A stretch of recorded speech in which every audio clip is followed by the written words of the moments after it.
My name's Jake Miller.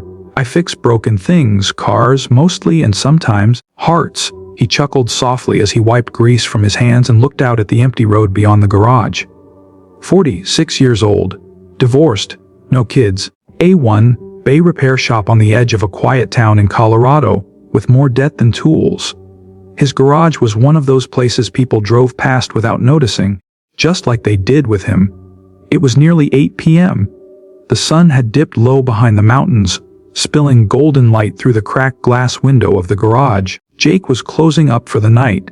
The kind of night that smelled like rust, motor oil, and loneliness. He clicked off the fluorescent lights, zipped up his old army jacket, and stepped outside. That's when he saw her, a little girl, no more than 7, standing alone at the corner of the parking lot, barefoot, clutching a stuffed rabbit so tight its seams looked ready to burst. Her hair was tangled, her cheeks were stained with tears, and she was shivering even though the air wasn't that cold. Jake's heart caught in his throat. He looked around. No car, no adult, just the distant hum of a train pulling away and the creak of a broken street lamp swaying in the wind. He hesitated, then walked toward her. "Hey there, sweetheart," he said gently, crouching to her level. "You okay?" She didn't speak, just looked at him with wide, frightened eyes. Jake took off his jacket and draped it over her tiny shoulders. "Name's Jake," he said. "What's yours?" Still nothing. But she didn't back away. He could see her lips trembling, not from the cold, but from fear. "I don't want to scare you," he continued, softer now. "Just want to help." "You hungry? Thirsty?" She nodded slowly. "Just once." Jake stood up and opened the door to the garage's office. Bare bones, but it had a small couch and a mini fridge. He led her in like she was made of glass, sat her down, poured her a cup of water, found a pack of crackers, turned on the tiny space heater near the wall. As she ate in silence, Jake called the local sheriff's office. No one had reported a missing child yet. They said they'd send someone over. Jake hung up and sat across from her. "You got family, kiddo?" he asked. She looked at him, then whispered one word, "Mama." Jake's throat tightened. "Where's Mama now?" She didn't answer, just hugged the rabbit tighter. The hours ticked by slowly. Jake wrapped her in a blanket, told her stories, made her laugh once when he did a funny voice pretending to be her rabbit. She didn't talk much, but she smiled. That was enough. When the sheriff finally arrived close to midnight, Jake felt a strange resistance in his chest. He didn't want to let her go, but he knew he had to. She looked back at him from the cruiser's window. He waved. She waved back. And then she was gone. Jake stood there under the buzzing streetlight, alone again. He turned off the heater, shut the door, and locked up for the night. But sleep wouldn't come. The morning came early, too early. Jake hadn't really slept, just tossed and turned on the worn-out cot in the back of the garage, haunted by the look in that little girl's eyes. The silence she carried, the way she held onto that rabbit like it was her only lifeline. He got up before the sun, as usual. Coffee, cold water to the face. Rolled up his sleeves and got to work, because that's what he knew how to do. Work kept him sane. He'd just opened the main bay door when he heard something that didn't belong in his part of town. Engines. Not just one, several. Not the sputter of worn-out pickups either, but the smooth, low purr of expensive engines. Precise, sleek, powerful. The kind of sound you felt in your chest before you even saw the cars. Jake stepped outside and squinted into the sunrise. And then his jaw dropped. A convoy of luxury cars, black Bentleys, silver Rolls Royces, a blood-red Ferrari, and even a stretch limousine, was slowly rolling down the cracked pavement of his lonely street, pulling up right in front of his little garage. Every one of them gleamed like it had just been unwrapped from a showroom. It was like watching a dream glide in on silent tires. Jake just stood there, rags still in his hand, mouth slightly open. The driver's door of the lead Bentley opened, and out stepped a woman in a navy blue suit, her posture straight, her expression unreadable behind her dark sunglasses. "Jake Miller?" she asked. Yeah," he replied, completely stunned. She smiled, just slightly. "We've been looking for you." He blinked. "Is this a joke?" "No, sir." More doors opened. More people emerged, some in suits, others in uniforms. They moved with purpose, with quiet reverence, like something sacred was about to happen. One man held a tablet.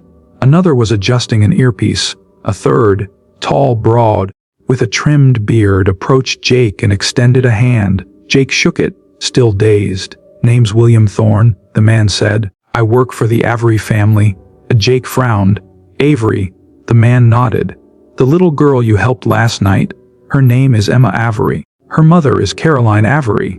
Maybe you've heard of her." Jake stared at him blankly. William gave a small laugh. "She's, well, let's just say Forbes calls her the queen of quiet tech, billionaire, owns more than a dozen companies, runs a massive charitable foundation. Very private, very protective." Jake's eyes widened. "She's been searching for Emma for hours," William continued. "They got separated at the train station during a charity event. No one knew where Emma had gone, until the sheriff called. When Mrs. Avery learned what happened, how you took the girl in, fed her, kept her safe without asking anything in return, well..." He gestured to the cars. "This is our thank you." Jake looked from William to the line of luxury vehicles. I don't understand. What is all this?" The woman in the navy blue suit stepped forward again. "Caroline Avery doesn't believe in simple thank you notes. She believes in changing the lives of those who quietly save others." Jake shook his head. "I didn't save anyone. I just did what any decent person would. And that," William said, "is exactly why she wants to help you." The back door of the limousine opened, and there she was, Emma, clean, brushed, still holding that rabbit, and standing beside her, her mother. Elegant, poised, and yet her eyes were swollen from crying. She looked at Jake like he was a lighthouse in a storm. "Mr. Miller," Caroline said, her voice soft but clear, "I don't know how to thank you." Jake swallowed hard. "You don't have to." She stepped closer. "Yes, I do." Then she did something unexpected. She hugged him. A long, quiet hug that said everything words couldn't. Jake stood frozen. No one had hugged him in years. Not like that. Not with meaning. When she pulled away, Caroline looked him in the eyes. "You took care of my daughter when I couldn't. That's not something I'll ever forget." Jake looked down at Emma. She was smiling now, really smiling, and she waved again. This time, Jake waved back with a grin, and just like that, something shifted inside him. Jake wasn't used to this kind of attention. He'd spent the better part of his life in the shadows, fixing broken engines, patching up fenders, replacing spark plugs and worn-out belts, never expecting anything in return but enough to keep the lights on and the coffee warm. And now, here he was, standing in a cracked parking lot surrounded by a luxury motorcade, a billionaire mother thanking him with tears in her eyes, and a little girl who just yesterday was a silent, shivering stranger. Jake glanced down at his oil-stained boots, then back at Caroline Avery. "I'm not sure what to say," he mumbled. "You don't have to say anything," Caroline replied. "Just listen." She motioned toward one of the suited men holding a briefcase. He stepped forward, opened it, and handed Jake a simple envelope. Jake opened it cautiously. Inside was a check. He stared at it for a long moment, then blinked. 6 zeros. What is this?" "It's a gift," Caroline said gently. "To rebuild your shop, pay off your debts. Maybe start fresh, however you want. I know money can't measure gratitude, but it can open doors." Jake couldn't breathe. He'd never seen that kind of money, had never even imagined it with his name on it. He looked back at Caroline. "I didn't do this for money." "I know," she said, smiling softly. "That's exactly why you deserve it." Jake's fingers tightened around the envelope. His voice dropped. "You know, I spent most of my life thinking nobody saw me, that I didn't matter, that I was just passing through, fixing other people's wreckage. But yesterday, that little girl looked at me like I was the only solid thing in the world. I haven't felt that needed in a long time." Emma ran up suddenly and hugged his leg. Jake froze, then slowly bent down, wrapping his arms around her. She buried her face in his shoulder. "I want to stay with him," she whispered. Caroline's breath caught in her throat. Jake looked up startled. "She's just saying that because she's scared." "No," Caroline interrupted gently. She's saying it because she felt safe. That's something I can't buy for her, Jake. But somehow, you gave it to her in a single evening. A long pause settled between them. Then Caroline added, I'd like you to consider something. Emma doesn't have a father, she's never known one. But if you're willing, I'd like to offer you a position. Jake stood, his brows furrowed. A position? Caroline smiled. A full-time role on my estate as head of mechanical operations. You'd have your own workshop, your own staff, and you'd be close by. Jake blinked again. You want to hire me? Caroline nodded. I don't trust many people, but my daughter trusts you, and that means something. Emma was still holding his hand. Jake looked at her. Those eyes that just yesterday were filled with fear now glowed with quiet hope. He looked back at the dusty garage behind him. The cracked sign, the sagging roof, the lonely cot in the back room. And then, he looked at the line of luxury cars. He didn't feel like a man being rewarded. He felt like a man being seen, for the first time in years. Jake didn't answer right away. He stood quietly, his hand still wrapped around Emma's tiny fingers, his other still gripping the envelope with more money than he'd ever seen. His heart thudded like a slow engine warming up on a cold morning. The whole world had changed in less than 24 hours. Part of him wanted to laugh. Some kind of cosmic joke, right? One night he's eating leftover chili alone in a garage that leaks when it rains the next. A billionaire is offering him a new life. But another part of him, a quieter, deeper part, felt something he hadn't let himself feel in years. Hope and fear. I don't know, he said finally, his voice gravelly. It's a lot. I've lived here most of my life. I don't even know what to do with something like that. Caroline Avery stepped closer. You don't have to decide today. But you should know, we're not offering this out of charity. We're offering it because we believe you're meant for something bigger. You stepped in when others looked away. You didn't see status or money or recognition. You saw a little girl who needed someone. That kind of instinct, it's rare. Jake rubbed the back of his neck, feeling the grease still under his nails. I've never even seen a Rolls Royce up close before today. I fix rusted Hondas, broken down trucks. My idea of high-end is anything that's still under warranty. William Thorne chuckled softly behind him, but didn't interrupt. Caroline smiled. That's exactly why you're the kind of man we trust. Emma tugged on his sleeve. Can you come with us today? Just to see it. Jake looked down. Her eyes were wide, pleading.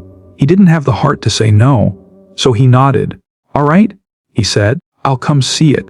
Caroline turned to her driver and gave a small nod. Within seconds, the door to one of the sleek black Rolls Royces swung open. Jake hesitated. It felt strange climbing into something that clean, that quiet. The leather was buttery smooth. The dashboard was brighter than the one on his old shop register. Everything smelled like money and cedarwood. Emma slid in beside him, still holding his hand, and as the car pulled away from the place he'd called home for 2 decades, Jake didn't look back. Not yet. An hour later, the Avery estate wasn't just large, it was another world. Acres of green, private lakes, tree-lined drives that looked like they were pulled from movie sets. Jake stared out the window in awe. They passed tennis courts, a private vineyard, and what looked like a guest house bigger than any house Jake had ever lived in. When the car finally stopped, it was in front of a glass and stone building nestled behind the main mansion. It wasn't a garage, it was a museum. Marble floors, tool cabinets built into the walls, a lift system with custom lighting. There were vintage sports cars parked inside that probably cost more than the entire town of Maple Ridge. Jake stepped out slowly. This would be your new workshop, Caroline said from behind him. If you say yes. Jake wandered in, dazed. His boots echoed against the marble. He ran his fingers along a gleaming red Jaguar. It purred like a cat beneath his touch. I'd never touched something like this back home, he murmured. Nobody could afford it, and now it's yours to maintain, restore, make even better, Caroline said. Jake turned to her. Why me? Caroline was quiet for a long moment. Then she said, because when everything I had failed, you were the only one who showed up, without knowing who she was, without asking for anything.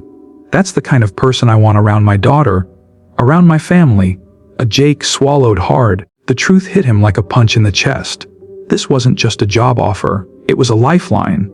Jake didn't say yes that day. He didn't say no either. Instead, he asked for one night. One night to breathe, to think, to stand inside this strange miracle and figure out if it was real, or if he was still lying on his cot in the garage, dreaming under the low hum of a busted heater. Caroline agreed without hesitation. "Stay in the guest house tonight," she said. "It's yours. No pressure, no expectation, just rest." And so Jake found himself standing in the middle of a place that looked like it had been built for royalty. The guest house was, well, the word house didn't really do it justice.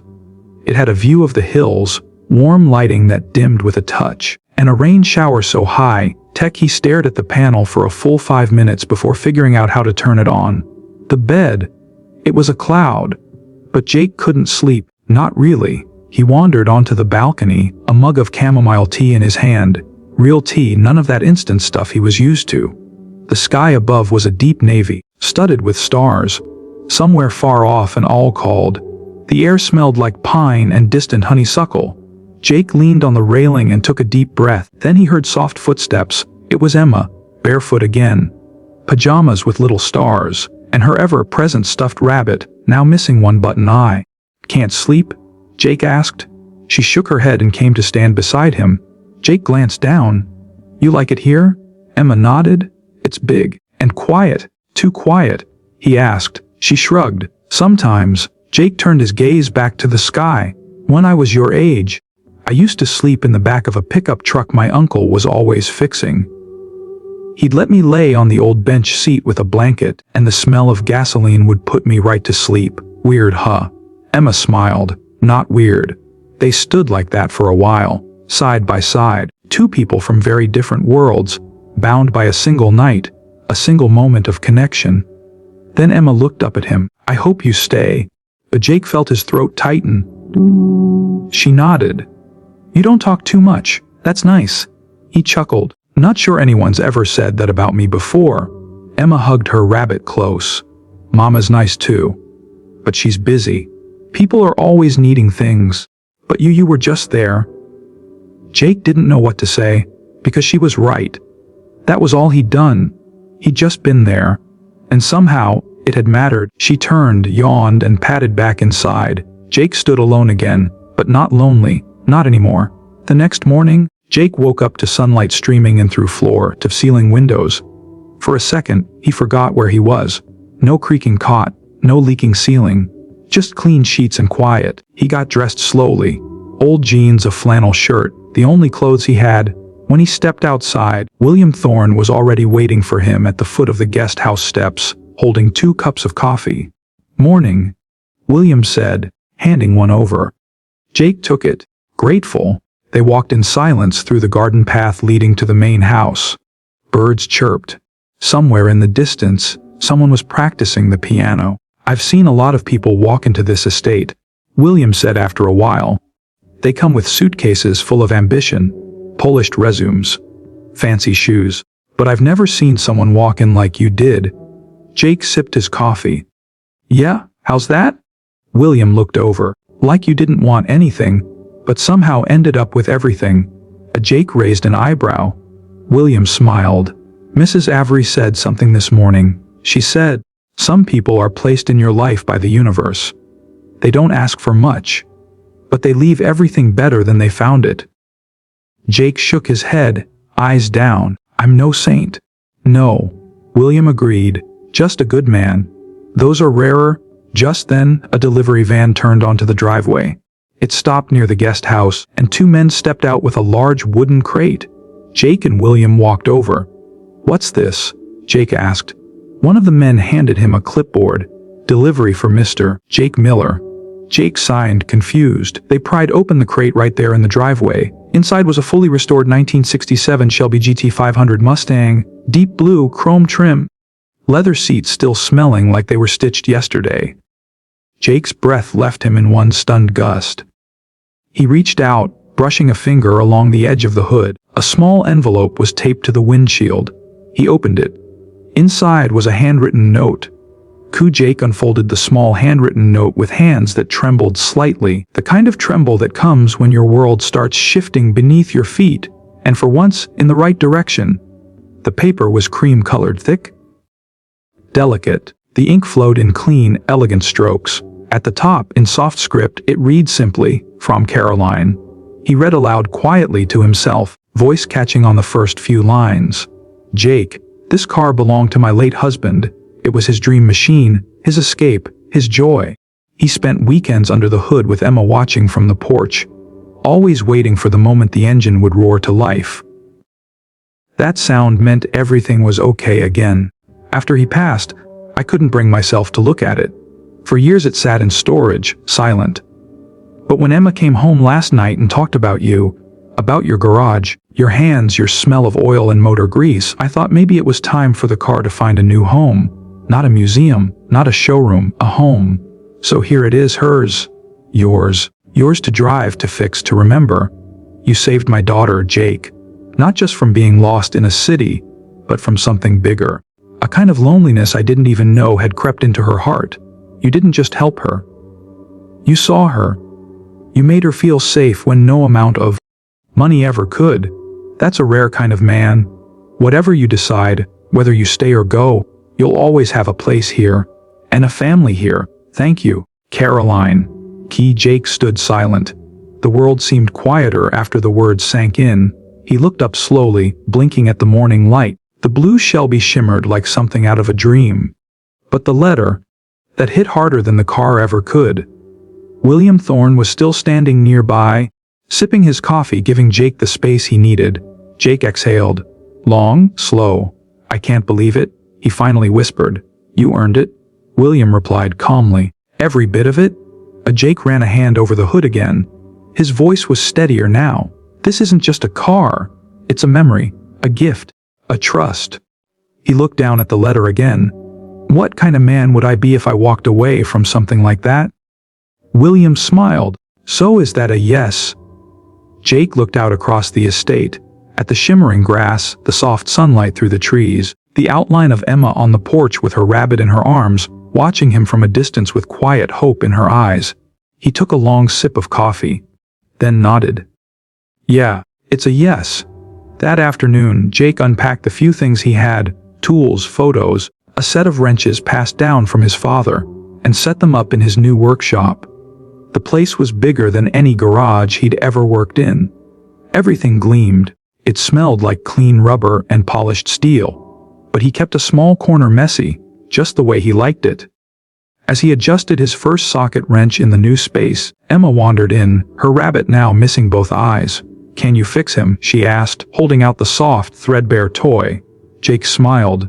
"I fix broken things," he said, taking it gently. "It's what I do." The days that followed didn't feel real at first. Jake Miller, the guy who once slept next to a broken fan heater and kept his best wrench in his back pocket because he didn't trust leaving it on the shelf, now woke up each morning to sunlight pouring through linen curtains and the soft chirp of songbirds perched on real marble windowsills. It was like life had hit the reset button, but instead of wiping him out, it had rewritten his story. His morning started early, as always. Old habits die hard. Before the sun was up, he'd already be in the estate garage, polishing chrome, inspecting carburetors, gently bringing the silent beauties in the collection back to life. But now he had help. Real help. 3 junior mechanics had been assigned to his team, young, eager, and fresh out of trade school. They looked at him like he was some kind of legend. At first, Jake brushed it off. But by the end of the week, they were calling him boss and quoting his advice back to him word for word. In the evenings, he didn't go home to a lonely cot. He went back to the guest house, where Emma was often waiting on the porch, legs swinging, rabbit tucked under her arm, and a million new questions in her head. Sometimes she'd sit on a stool beside him in the workshop, while he repaired a cracked exhaust or balanced a classic wheel alignment. Sometimes she'd just ask if they could go on a ride in the Shelby. He always said yes. It became their thing. Even Caroline noticed. One afternoon, She walked into the garage and paused as she saw Jake teaching Emma how to gently scrub down the leather seats of a 1961 Aston Martin. "You've got grease on your face," Jake said to Emma with a smile. "So do you," she shot back proudly. Caroline laughed softly from the doorway. Jake turned, surprised. "Didn't hear you come in." "I didn't want to interrupt," she said, watching them. "She's happy." Jake looked at Emma. "Yeah, she's special." Caroline stepped closer. "You know she doesn't open up easily. Hasn't since her dad died. Even with me, sometimes there's a wall. But with you." Her voice faltered just slightly. It's like the light came back into her world. Jake was quiet a moment. "I didn't do anything special. You did everything that mattered." Their eyes met, and something unspoken passed between them. Later that night, after Emma had gone to bed, and the tools had been cleaned and locked away, Jake sat alone on the porch of the guest house. A warm breeze rustled the tall trees around the estate. The moon hung low, casting soft silver light across the lawn. He sipped his coffee and stared out into the night, and for the first time in years his heart felt quiet. Not empty, not aching, just quiet. He didn't miss the garage in Colorado, not the leaky roof, not the silence that stretched too long, not the cold dinners, not the fading hopes. Here, he had work that mattered. He had people who looked up to him.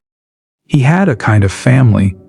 And yet, he couldn't help but wonder, what had really brought Emma to that parking lot that night?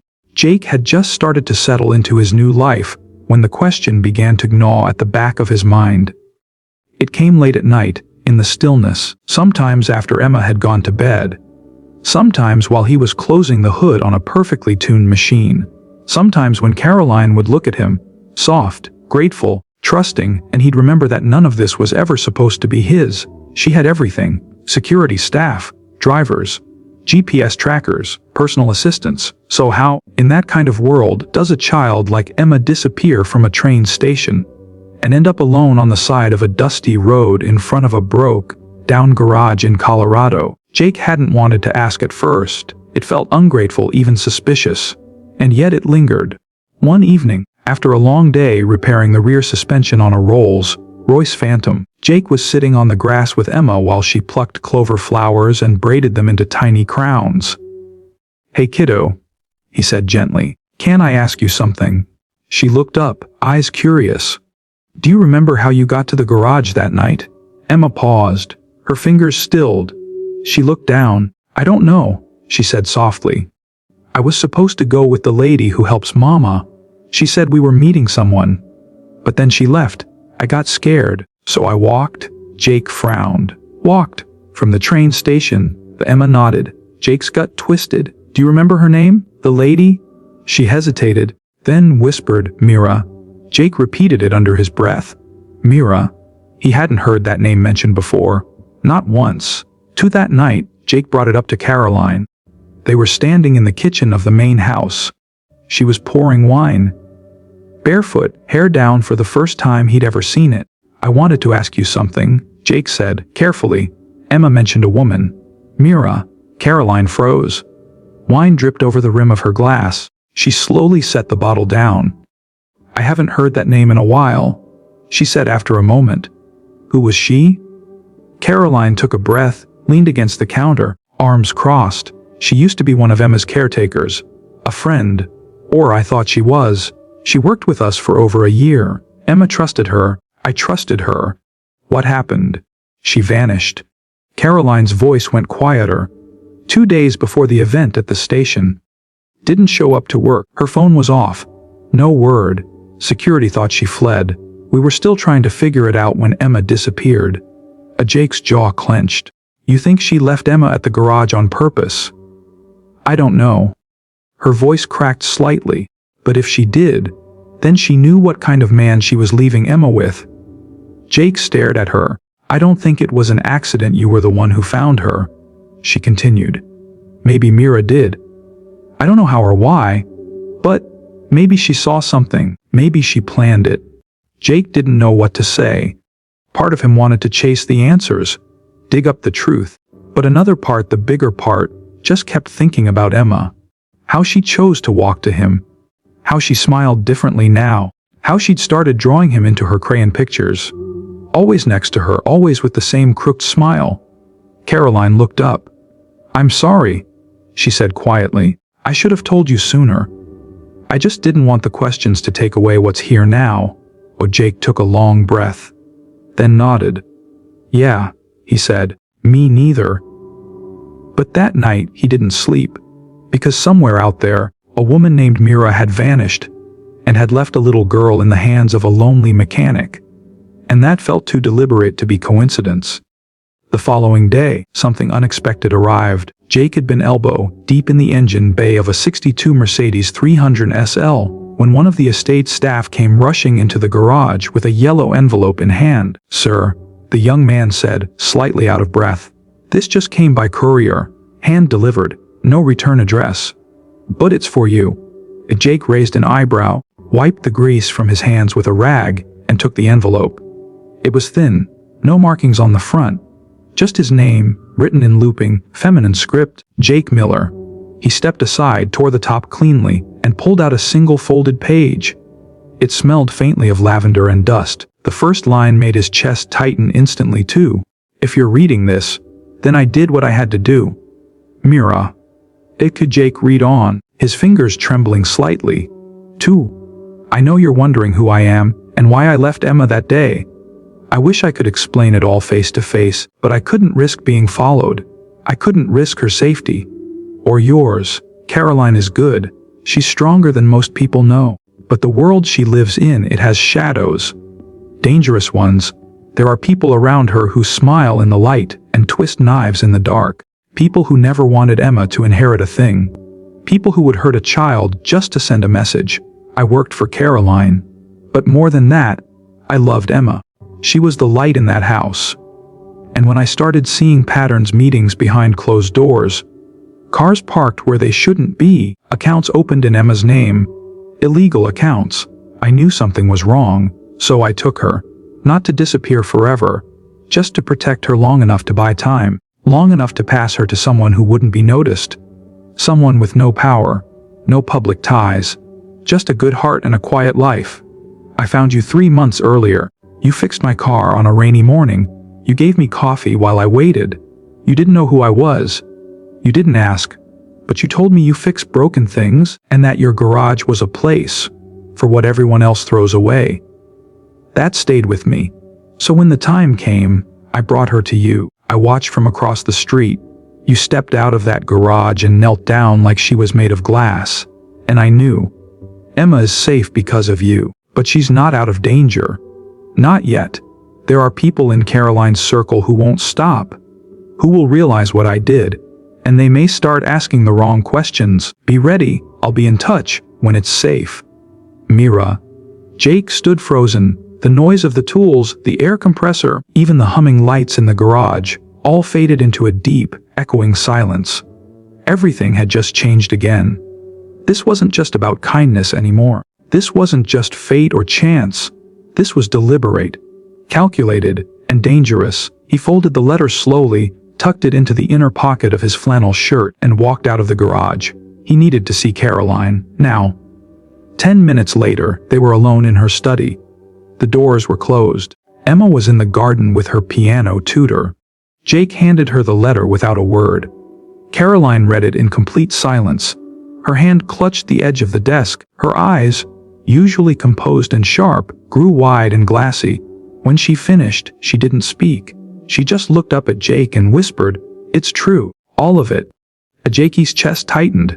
"You knew something was wrong." She nodded slowly. "I suspected. But suspicion doesn't stand up in court. Not in my world." And Mira, she was one of the few who would dare protect Emma from the people I couldn't touch. Jake sat down across from her. "So what do we do?" Caroline leaned forward. Her voice no longer soft or shaken. It was steel. "We find out who they are. We clean the house from the inside. And until then..." She looked him dead in the eyes. "You stay close to Emma. You never leave her side." Jake nodded once. "You've got it." Jake didn't sleep much that night.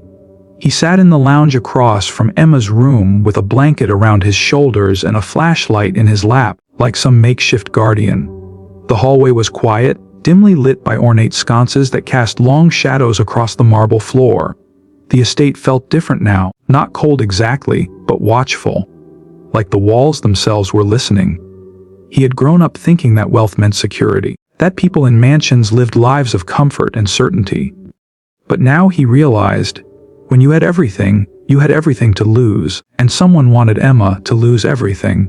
The next morning, Jake was awakened by the gentle sound of piano keys. Emma again, her little hands dancing along the notes like sunlight skipping across a river. He smiled, followed the sound, and peeked through the doorway. Caroline stood behind her, one hand on the child's back, but it wasn't her usual calm expression. She was watching the girl as though trying to memorize her. Just in case. Jake cleared his throat. She's playing better every day. Caroline turned, her eyes tight. She's starting to trust again. I don't want to lose that. Jake nodded and stepped into the room. There's something I noticed last night, he said. One of your staff, the butler, Brian, he's polite, but twitchy. He avoids eye contact, and I caught him near Emma's wing after midnight. Caroline's brows lifted. You're sure? Jake shrugged. Could be nothing, could be something. But I think you need someone watching the inside. Someone who doesn't belong to this house. Caroline exhaled and moved to the window. There are too many people in this house I didn't hire personally. They came recommended. Vetted by people I thought I could trust. People who may have been part of the same game Mira tried to escape. She nodded grimly. Then we watched them, all of them. Later that day, a team of private security contractors arrived. Not the kind that wore suits and sunglasses. These were quiet professionals, dressed like delivery men, cooks, even groundskeepers, trained eyes in disguise. Jake was introduced as the family mechanic, and no one batted an eye. They didn't need to know more. He was already part of the furniture, and now, he was part of the protection. He installed hidden cameras near Emma's wing, checked every exit, studied the schedules of every staff member. He wasn't just fixing broken engines anymore. He was fixing broken trust. But the most startling moment came just before dusk. Jake was heading to the kitchen when he passed the library and heard something strange. Whispers. Low and quick. A male voice. Then another. He stepped back, carefully, and peeked through the door's crack. There stood Brian, the butler, speaking on a small black phone in hushed tones. Jake couldn't hear everything, but one phrase sliced through the air like a dagger. She's still alive. The girl's with the mechanic, but not for long. Jake's blood ran cold. He stepped back without making a sound, turned, and walked fast, but calm, toward Caroline's office. Everything had just changed again. Jake stood outside Caroline's office, heart pounding in his chest like pistons misfiring. He knocked once, short, urgent. The door opened. Caroline looked up from her desk, reading his face instantly. What happened? Jake stepped in, closing the door behind him. Brian's not who he says he is. Her eyes sharpened. Tell me. I overheard him on the phone in the library. He said, she's still alive. The girl's with the mechanic. But not for long. Caroline stood, immediately reaching for the intercom, but Jake stopped her. Wait. If he knows he's being watched, he might disappear. Or worse, try something now. She nodded slowly, her mind working fast. What do you suggest? Jake looked around the office, stepped closer, lowered his voice. We stage something. A diversion. Make him think Emma's gone. If he's working with someone, he'll try to confirm. That's when we catch him. Caroline tilted her head, intrigued. And what about Emma? I'll take her. Just for the night. Say I'm taking her to my place. He already knows who I am, what I drive. If he's watching, he'll follow. Caroline hesitated, but Jake's eyes were steady. Trust me. She nodded. Then let's move. Within the hour, the plan was in motion. Emma was dressed casually, her hair hidden under a baseball cap. Jake's pickup was packed lightly with a few toys and snacks. Caroline stood by the front door, embracing the child tightly. Be brave, she whispered. You're going on a little adventure with Mr. Jake, okay? Emma nodded solemnly, her arms wrapped around Caroline's neck.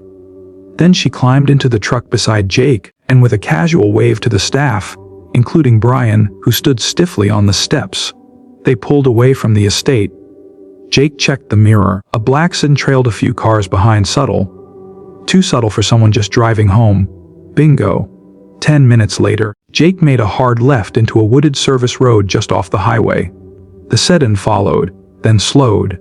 Jake whispered to Emma, "Time for a secret game, kiddo. Duck down. You're invisible." She giggled, curled into the blanket on the seat. Jake turned the corner into a gravel lot, pulled into a tree, covered alcove, and waited. Seconds later, the black sedan pulled up and stopped. Jake watched through the trees, breath held. The driver stepped out.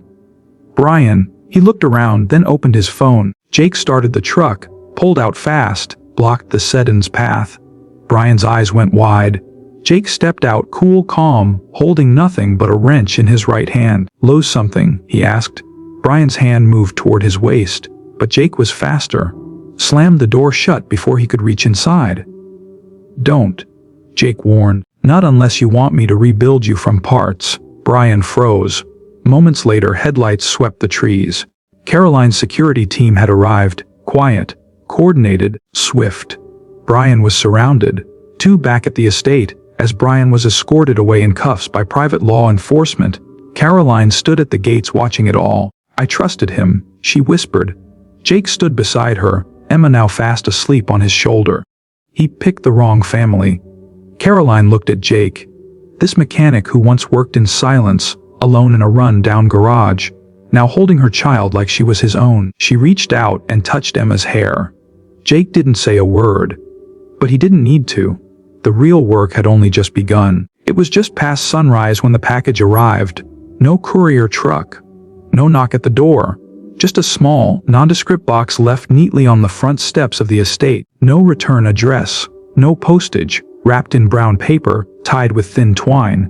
Caroline stared at it for a long moment before bending down to pick it up. She brought it into the parlor, where Jake was sipping his first cup of coffee. Emma still curled up asleep under a blanket on the nearby couch. "What's that?"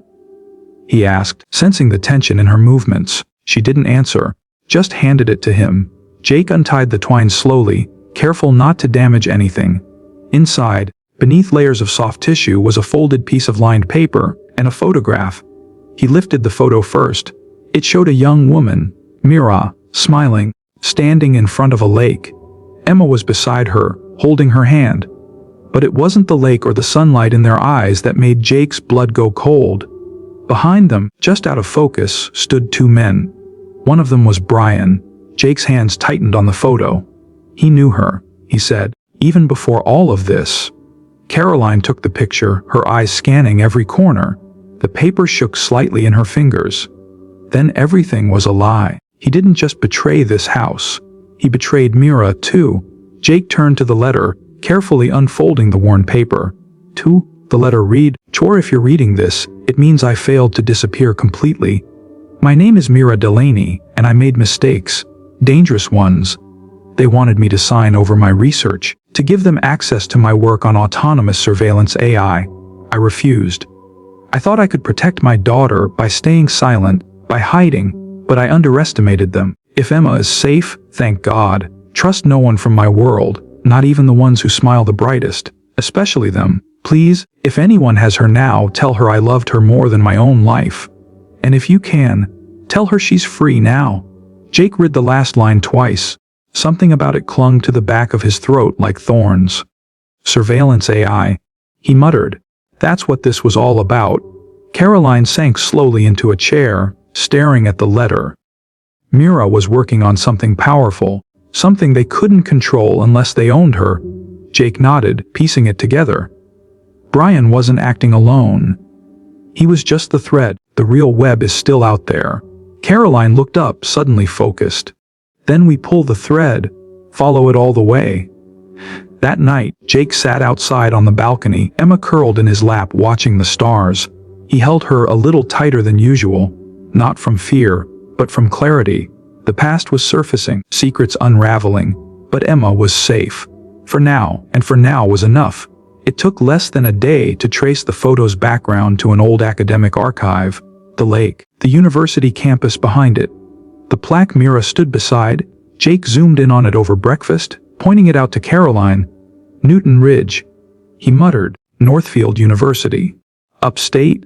Caroline nodded. That's where she did her research before moving to London. By noon, they were on the road. Emma stayed behind with Caroline's most trusted staff, safe inside the estate's security compound. Jake drove while Caroline combed through files on a tablet. Grants, patents, academic journals, anything with Mira's name on it. Mira didn't just study AI, Caroline said quietly. She was rewriting how machines understand intent, predictive movement analysis, learning ethics. This wasn't just code. It was, she hesitated, conscience. Jake glanced over. She was trying to make machines human. Caroline nodded. And someone didn't want her to finish. By early evening, they pulled into the crumbling university parking lot. Northfield was mostly abandoned now, a once promising campus defunded and forgotten. The research building stood like a mausoleum, its windows boarded up, the front door slightly ajar. Jake grabbed a flashlight from the glove compartment. Stay close, he said. Inside, dust coated every surface. Broken lights flickered overhead. Water dripped from exposed ceiling pipes, but there was still power, at least partial. Caroline led him through a series of corridors, checking faded signs until she stopped at a rusted steel door. Lab 4B Advanced Cognition Division. She pushed it open.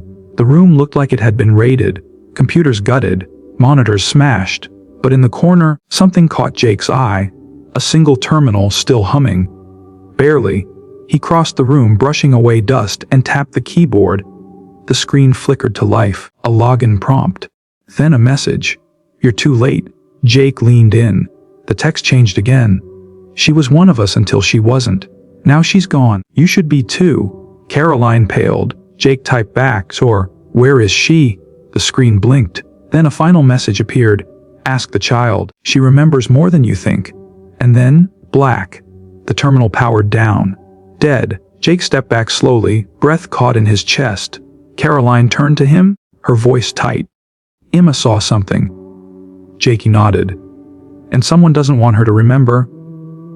They didn't speak much on the drive back. The sun had set by the time the estate came into view. All was quiet. Too quiet. Jake's gut twisted the moment they turned into the long drive.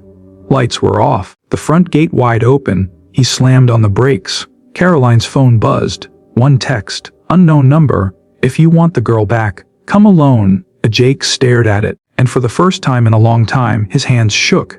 The message was short, but its weight, crippling. If you want the girl back, come alone. Jake stared at the screen, his knuckles white as he gripped the steering wheel. Caroline was already trying to trace the number, her fingers flying across her phone, but it was masked. No GPS, no metadata, a ghost. Whoever sent this, she muttered, they knew we'd go to the lab. They were waiting. Jakey's heart pounded. They were watching us. He didn't wait. He turned the car around and headed toward the highway. Fast. Where are you going? Caroline asked, tightening her seatbelt. Jake's eyes didn't leave the road. They want me alone, so I'm going alone. Jake. No. Listen. His voice dropped, tense but steady. They don't want money. They don't want leverage. They want silence. This is about the girl, what she knows. Caroline stared at him, reluctant. Then she reached into her purse and handed him a tiny object, a single button beacon. It's military grade. If you press it, it'll ping my satellite system and tell me exactly where you are. No cell towers. No internet needed. Jake nodded, slipping it into his jacket. She handed him a second object, a silver bracelet. Put that on Emma when you find her. It'll track her wherever she goes. Jake smiled, the first in hours. You really do think of everything. Caroline managed a grim smirk. When you grow up around betrayal, you learn to plan for it. The meeting place came an hour later, an abandoned train yard just outside the edge of town. Silent, covered in mist, rows of rusted boxcars stretched out like ghosts under a dying moon. Jake pulled in slowly, headlights off.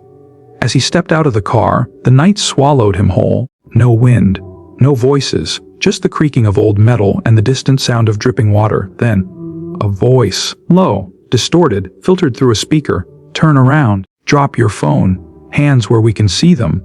Jake obeyed. A shadow stepped from behind a freight car, masked, armed, silent. Another figure came forward, holding something in their arms. A child, Emma. Jake's breath caught. Her small face peeked through the blanket they'd wrapped her in.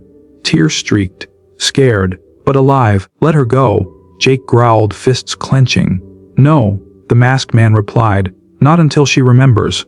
Jake frowned. Remembers what? She was there. The man hissed. She saw everything. Mira thought she was clever, storing the data in her daughter's subconscious, but we know now, the fire, the escape, the final upload, it all went through Emma. Jake froze. You mean the research? The man nodded. She's the key. Jake took a step forward. She's a little girl. She's a threat? The man snapped. What's inside her mind could destroy everything we built. He raised the barrel of his gun. Jake's instincts kicked in. He threw himself forward. Just as headlights exploded behind them, Caroline's security team surged into the yard, tactical units armed and fast. Chaos and fire, screams, lights slicing through the fog. Jake reached Emma, shielding her with his body as the first shots rang out. The masked man bolted. Another tried to grab Emma. Jake elbowed him hard, sending him into a metal crate. Seconds later, the scene was flooded with security. Drones above. Boots on gravel. Caroline appeared beside them, her eyes wild. We have her? Let's go! Jake cradled Emma and ran. Inside the SUV, Emma trembled in his arms, but her eyes, something shifted in them. She looked up at Jake, voice small. Mommy told me a secret, she whispered. Jake leaned in. What secret, sweetheart? Emma blinked slowly. She said if they ever found me, I had to say a name. Jake's heart thudded.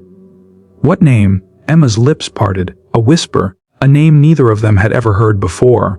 But when Caroline heard it, her face went pale. She knew the name. And everything changed. The moment Emma spoke the name, Jake couldn't make sense of it. It was soft, simple.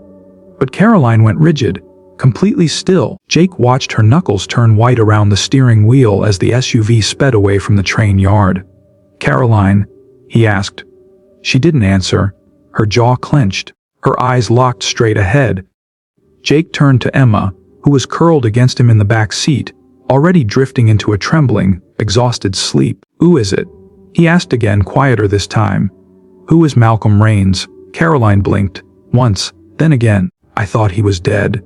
The words hit Jake like a slap. You knew him. She nodded slowly.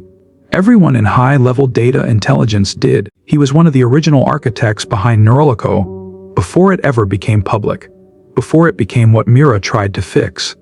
Jake sat back, stunned. And now, Caroline's lips tightened. Now, if he's alive, he's either the man trying to wipe it all clean, or the one who wants it back. Jake swallowed. And Emma holds the key. Parkee morning, the girl was safe. Caroline had a private secure facility in the Rockies, an old government structure retooled for her company's use. High walls, silent forests, layers of encrypted security. Even the air felt filtered and calm. Jake hated how peaceful it was. Because inside, he felt like a bomb ticking down. He watched Emma sleep for hours, and when she woke, eyes brighter, body calmer, Caroline came in with something in her hands. A device, oval-shaped, white smooth, like an egg made of glass. What's that? Jake asked. Caroline's voice softened. It's a memory stimulator, completely non-invasive. It doesn't pull memories. It lets her guide them back if they're ready. Jake's heart raced. Is it safe? Caroline looked at him. It's safer than what they'll do to find her if we don't. He looked down at Emma, who sat up and asked softly, Will it hurt?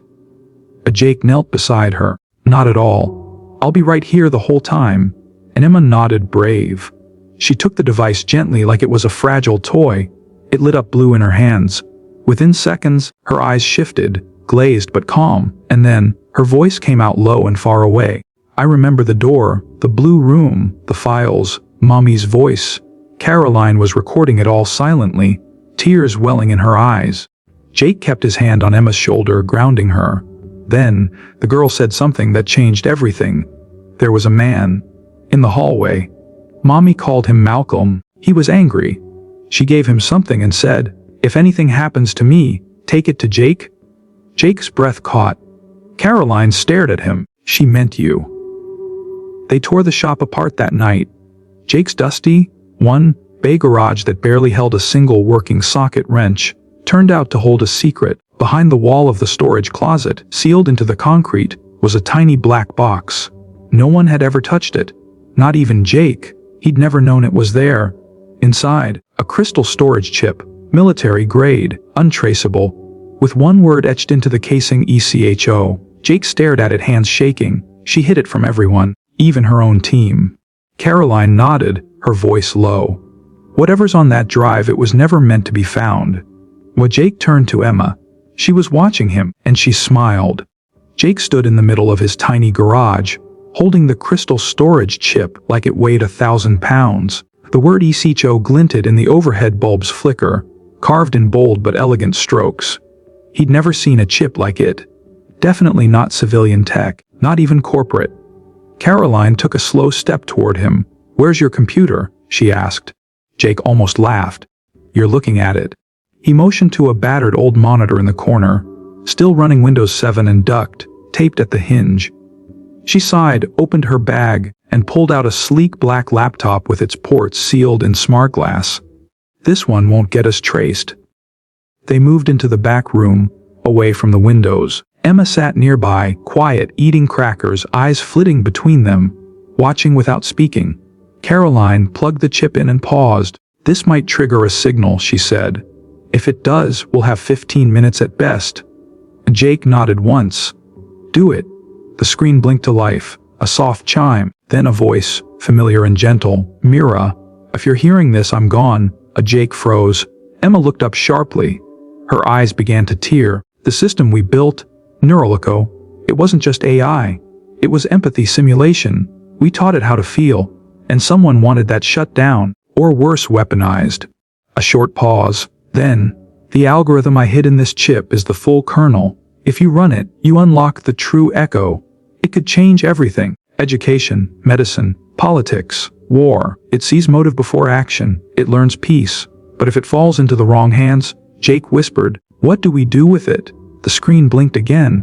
A single command prompt appeared: "Sorariend a ECHO PRME." Caroline's fingers hovered over the keyboard. "This could collapse every firewall in the world," she said. "Or build something better than anything we've seen." Jake looked at Emma. She was staring at the screen. She whispered, "Mom said you'd know what was right." Jake turned to Caroline. "Don't run it yet." Caroline blinked. "Why?" Jake looked toward the window. "Because if it's as powerful as she said, then they're already coming." And right then, 3 black SUVs turned the corner onto his block. 3 matte, black SUVs crept down Jake's street like wolves moving through fog. No headlights, no sound but the low hum of electric engines. Jake saw them first through the dusty blinds of his garage office. His voice dropped to a whisper. "They're here." Caroline sprang into action. She yanked the chip from her laptop and slammed the lid shut. "Grab Emma. Now." Jake didn't hesitate. He crossed the room in 2 strides and scooped Emma into his arms. The girl clung to his hoodie, sensing the fear crackling in the air. "Back door?" Caroline asked. Jake nodded toward the rear.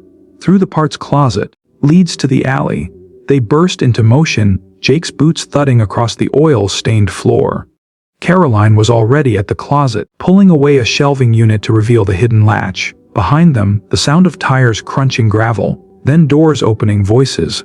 Male, cold, efficient, 2 targets confirmed, 1 adult male, 1 female minor, possibly an asset in play.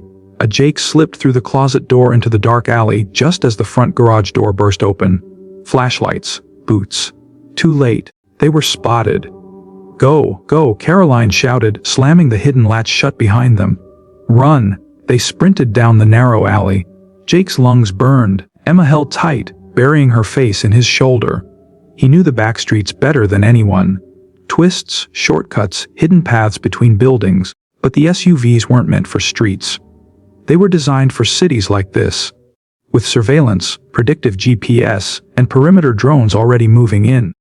Jake rounded the corner of a laundromat when a quadcopter buzzed above them, scanning with heat sensors. Caroline pulled something from her coat, a small EMP puck, and tossed it into the air. The drone sputtered, then dropped like a rock. Jake grinned. Remind me never to play poker with you. Caroline didn't smile. Keep moving. 10 minutes later, they ducked into a junkyard on the edge of town. Old school buses, rusted trucks, mountain-sized stacks of scrap metal. Jake finally set Emma down beside an old Winnebago shell. The girl's breathing was fast, but steady. He turned to Caroline, chest heaving.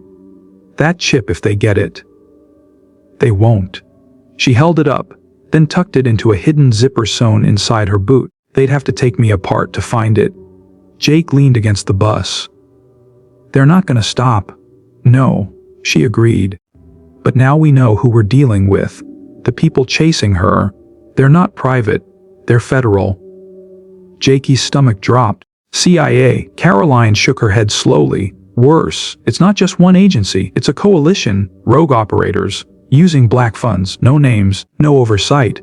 Jake looked at Emma. Then we need help. Real help. Caroline was quiet for a moment. Then she reached for her phone. I might know someone. Jake arched a brow. Who? Caroline looked up, her eyes unreadable. Someone who owes Mira a favor, and who owns the largest tech security firm on the planet. A foo far above them, a satellite repositioned itself slightly. It zoomed in, not on the junkyard, but on one man's face, Jake Miller. Below the image, a green light blinked. And somewhere in a data center, the word AQIRAD appeared next to his name. The night had turned cold. Colorado's mountain air bit into Jake's arms as he sat on the bumper of a rusted-out school bus. His hoodie offered little warmth.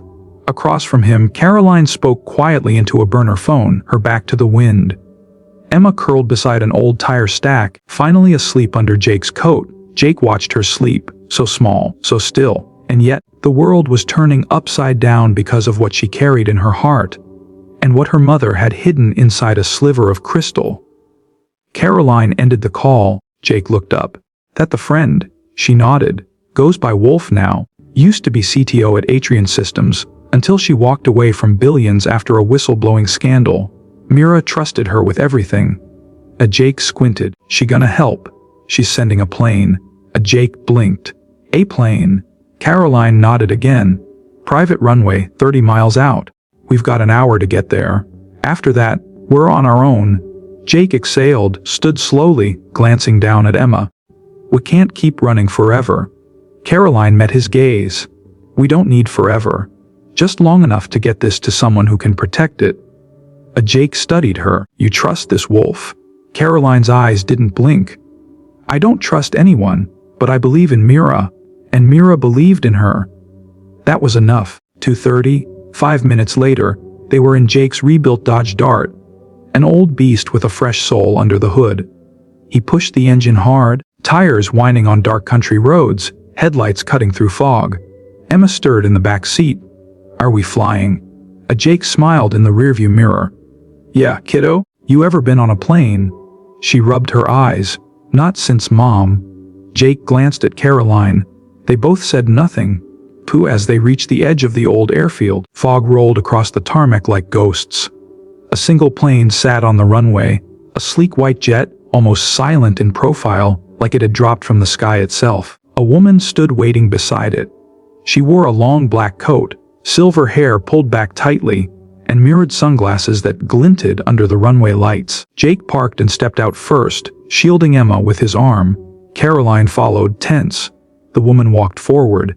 You must be Jake Miller, she said, her voice cool but not unkind. And this is Mira's daughter. Emma stared at her. The woman crouched down, took off her glasses, and gave Emma the faintest smile. I knew your mother. She was the most brilliant person I ever met. Emma whispered. She said someone would come, someone who knew what to do. The woman, Wolf, nodded. We'll take care of you now. She looked at Caroline and Jake. You've done more than enough. You could walk away. A Jake glanced at Caroline, then back to Wolf. No, we don't walk away from this. Wolf tilted her head. Then you'd better get on board. They stepped toward the jet. Jake carrying Emma, Caroline close behind. But just before the door closed, a distant rumble echoed from the tree line. Not thunder. Engines. Dark shapes breaking through the fog. Wolf narrowed her eyes. We've been followed. Caroline looked at Jake. There's no time. Jake didn't hesitate. He handed Emma to Wolf. Get her out. Get that chip to someone who'll use it right. Caroline's eyes widened. Jake, no. He turned to her, calm now. I fix things, Caroline. That's who I am. Then he turned and ran, back down the runway, toward the sound of incoming vehicles, buying them time. One mechanic. Against a world of power, Jake ran full tilt into the fog. Gravel crunched beneath his boots. The roar of engines grew louder, closer. 3 black SUVs were breaking through the mist, headlights cutting long beams across the empty airfield. He ducked behind a rusted, out-fueled truck near the hangar, heart hammering like pistons in his chest. He didn't have a weapon. Just his fists, a wrench in his hoodie pocket, and the fire of a man who finally had something worth protecting. The vehicles slowed, doors opened, boots hit the ground. 6, maybe 7 figures, dark silhouettes, tactical gear, no insignias. Shadows of authority that didn't answer to laws or nations. One voice echoed, bring the girl, no witnesses. Jake gritted his teeth, not today. From behind the truck, he yanked a loose fuel line and sparked it with a lighter he always kept. Fire raced up the hose, igniting a trail into a nearby oil drum. Boom! A thunderclap of flame lit the sky, shaking the ground and blinding the approaching agents. Jake ran low through the smoke, tackled one of them at the knees, grabbing his radio and slamming him into the tarmac. Another came swinging. Jake ducked, jabbed, used the wrench like a hammer. 2 down. But more were coming. From the corner of his eye, he saw Wolf's jet lifting, its wheels just leaving the ground. Emma was safe. But Jake wasn't. A hard boot caught him in the ribs, sending him sprawling. Another agent raised a weapon. Jake braced, until headlights flared behind them. The roar of an engine, his Dodge Dart, driven straight into the chaos. Caroline, she rammed the SUV, spinning it out. Doors slammed. She ran to Jake, helped him to his feet. You stayed, he gasped. Caroline grinned. I never walk away from a good mess. They ran. Behind them, sirens suddenly wailed, distant at first, then louder. Red and blue lights, local police. Wolf had called in backup from a sympathetic sheriff's department she once helped during a data breach scandal. Not all lawmen were corrupt. In the confusion, the agents scattered. Jake and Caroline crouched behind the wreck of the Dart, coughing, blood on Jake's lip, her arm around his shoulder. Above them, the jet disappeared into the sky. Later, in a small hospital on the outskirts of town, Jake lay on a cot, his ribs wrapped, bruises blossoming like old rust on his skin. Caroline sat nearby, silent. On the news, a story breaking. Chore. Anonymous tech leak reveals a hidden AI program known as Ecol designed to analyze global patterns of conflict, corruption, and empathy. Tor. Its origin. Unknown. Its impact massive. Governments are scrambling. Jake smiled through the pain. She made it. Caroline nodded. Emma's safe. Wolf is going underground. The chip is being uploaded to protected servers. The world's about to change. Jake leaned back, closed his eyes. For the first time in years, he felt something he thought he'd lost. Hope. Jake lay in the hospital bed, bruised and stiff, his breath shallow against the tight wrap of gauze across his ribs. The room was quiet, save for the rhythmic beep of the monitor by his side. Outside the window, dawn pushed gentle golden rays through the dusty blinds. Caroline sat by his bedside, scrolling silently through the flood of news pouring in. It's everywhere, she whispered, holding up the screen. Echoes out. The world had seen it now. The chip Emma carried, the one Jake had risked his life for, was broadcasting live data to open source platforms across the globe. Corrupt deals, government lies, corporate espionage exposed. But most of all, people were watching what it truly meant. The AI wasn't just about revealing secrets. It was mapping acts of empathy, real-time kindness, unspoken sacrifices, lives changed by small, quiet decency. The world was stunned and humbled.